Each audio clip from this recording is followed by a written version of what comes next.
txirriki txarraka lehenbiziko astiare badigua, urtarrileko lehenbiziko astia, urtekua. Eta gaur ilandia, bederatzi eta bihar lanero.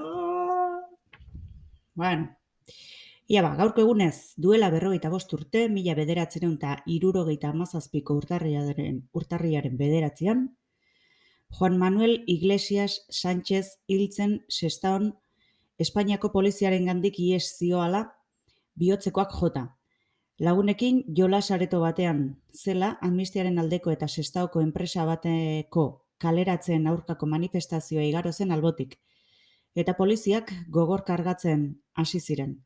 Eurak zeuden lokalera ere sartu ziren eta jipoitu egin zuten.